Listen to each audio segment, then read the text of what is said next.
All right, multiple bombshells dropping yesterday at Donald Trump's governor's conference. Trump promising transparency and answers on the drone mystery by January 21st. He said, give him a day and he's going to get you the answers. I can't believe there was no coverage of this. The LA wildfires overshadowed it, which makes sense, but major news broke yesterday on the drones / UAP. And as Trump's saying all of this, governor after governor chimes in completely unscripted moments, admitting constant UAP incursions over their state's critical infrastructure. What? Wait till you see this. You could see the concern on these governors' faces, in their voices, as they pipe in one after the next, saying, we have no idea why nobody's reporting on this yet, but it's happening to us as well. It's crazy. We're going to show you the full clip. But before we get started, thank you for liking and sharing these videos. It really helps out the channel. And consider subscribing so you don't miss these regular updates. So the New Jersey drone / UAP mystery seemed to just disappear from the news media after a month of non-stop coverage. Well, yesterday, it came roaring back with a vengeance, and Trump's governor's meeting, holding a press conference with all these governors, and during the Q&A portion with reporters in a completely unscripted, unplanned moment, and you could tell it was completely unscripted. We saw governor after governor after governor pipe in and admit that nobody's reported this in the media yet, but we have constant UAP incursions over our critical infrastructure as well, like daily, they said, and we don't know what to do about it. What? This is just insane, folks. You could see it on their faces as Virginia's governor started it off admitting this. Another governor starts to pipe in and says, us too. It's happening to us as well. Then another governor and another looking at each other like, am I even allowed to say this? Well, he said it. I'll admit it too. Roll the tape. Very suddenly, do you have any idea whatever happened to the drones? What happened to drones? Well, you said that you knew you thought the government knew what was happening with these drones over New Jersey. There were some by Bedminster. I don't know. They're over Bedminster a lot, so I can imagine. I'm going to give you a report on drones about one day into the administration, because I think it's ridiculous that they're not telling you about what's going on with the drones. And it's not only with me. Glenn was telling me today that in Virginia they have drones all over the place too, and nobody's reporting it. I don't know why they're not. Do you want to say something about that? Just one quick comment, which is we are home to the largest naval base in the world in Quantico, and we house a lot of the SEAL teams and have a huge national security infrastructure. And now for 2 years running, we have had drone incursion over secure airspace, and we still don't know why. And I think that's absolutely unacceptable. And I think President Trump and the new leadership coming in, I think, will work diligently to understand who's behind this and what we do in order to stop the digital surveillance of all of our secure infrastructure. Is it dangerous? Well, I can tell you this. While we were dealing with a terrorist attack in New Orleans, we had drones being flown over our nuclear reactors in Louisiana. And we brought that attention to the FAA. We've been asking the FAA to give these states the ability to mitigate these drones, and it's sitting on some bureaucrat's desk. And that's real.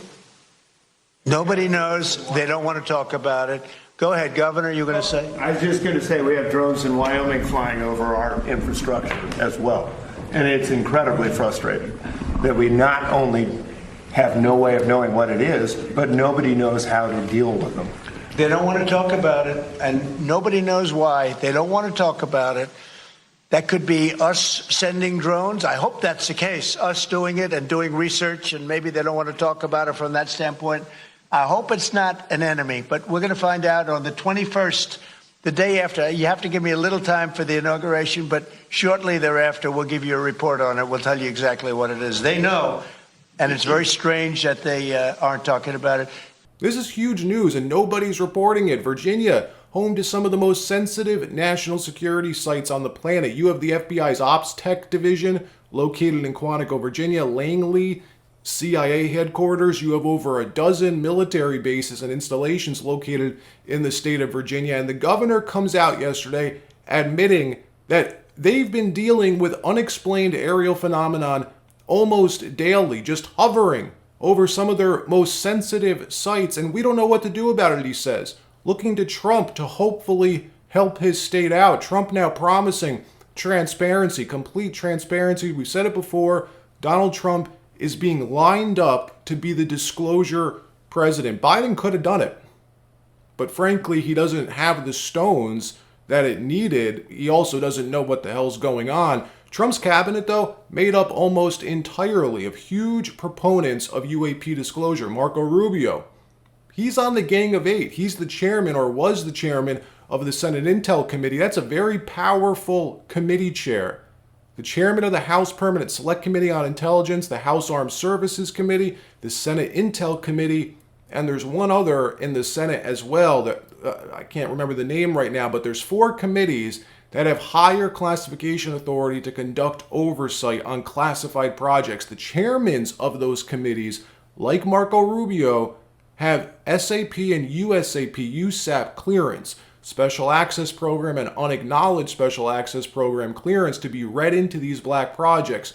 From my understanding, Marco Rubio worked personally with the Inspector General of the IC for 2 years, being read into all the details of this David Grush investigation, which the IG ruled was urgent and credible. He sat in personally, Marco Rubio did, during the interviews with these firsthand witnesses on this legacy UAP program. He has the list of names. He has them. The names of the gatekeepers, the keepers of the secrets at the Pentagon who are fully read into this.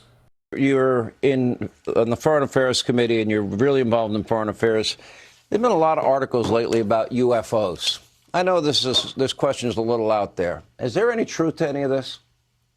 Well, we don't know. All I've said is we have people that have very high clearances, both today and in the past, who did really important work for our government or continue to do important work for the government, who have come forward with some claims about the U.S. having in the past recovered exotic materials and then reverse engineered those materials to make advances in our own defenses and technologies. That's the claim they make. Now, I don't know if those claims are true or not. What I do know is that one of two things is happening here.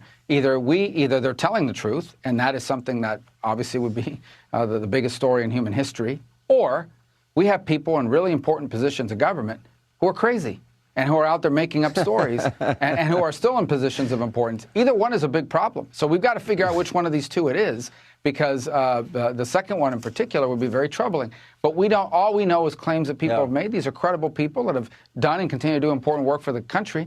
And by law, we're required when they come forward as whistleblowers to take their claims seriously and to investigate them. But we just don't know. That's the answer.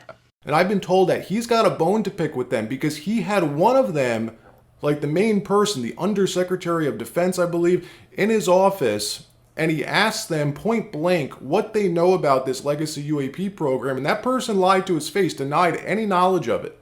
Well, Marco's about to be the Secretary of State, Tulsi DNI, John Ratcliffe, CIA Director. Ratcliffe, another huge proponent of UAP disclosure, and he already is aware of it. He knows about it from Trump's last term. Trump's national security advisor, his new one, Mike Waltz, also on board 100%. Listen to what Mike Waltz said recently.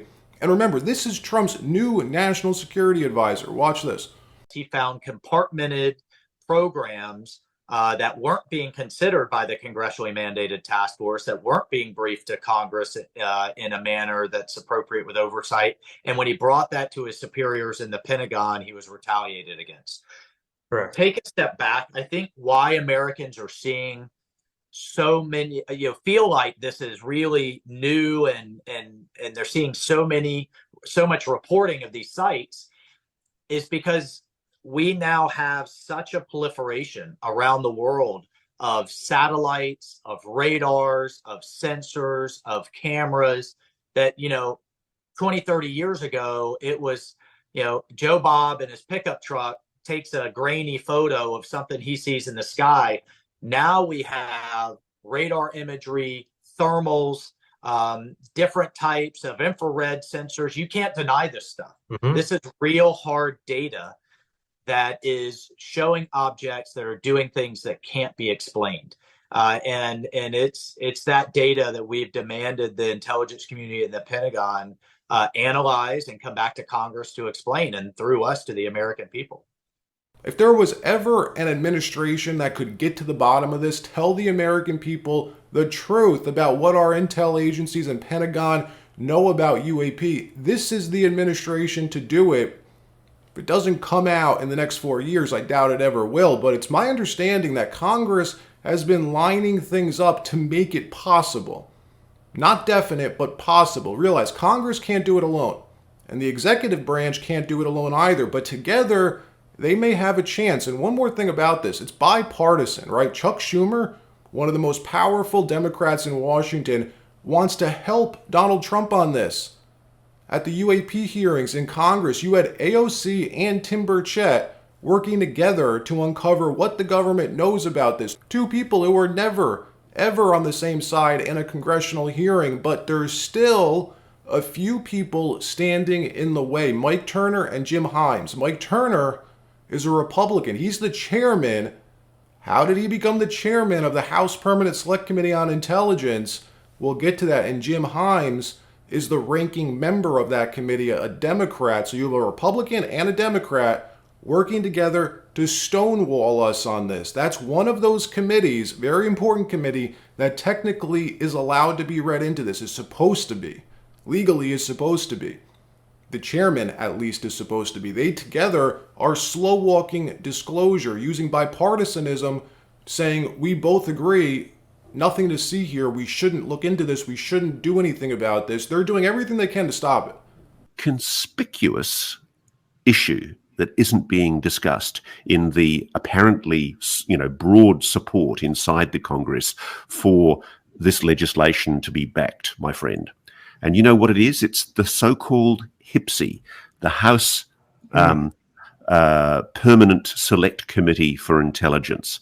And the HPSCI is dominated by Congressman Michael Turner, a Republican from Ohio, and Jim Himes, a Democrat from Connecticut. They're the chairman and the ranking minority member on the House Permanent Select Committee on Intelligence. And both of those men have made remarkably dismissive comments about the possibility that the government possesses secret alien technology. Well, I'm telling you, my friend, they haven't even read, I'm told, the transcripts of the evidence that has been given to them in evidence by witnesses. Both men made public comments that were remarkably ill-informed, and I have to question, why did the two ranking senior members of the HPSCI choose to make public comments that were so dismissive when I understand they hadn't even apprised themselves of the information and the veracity of the witnesses who'd actually come forward with evidence?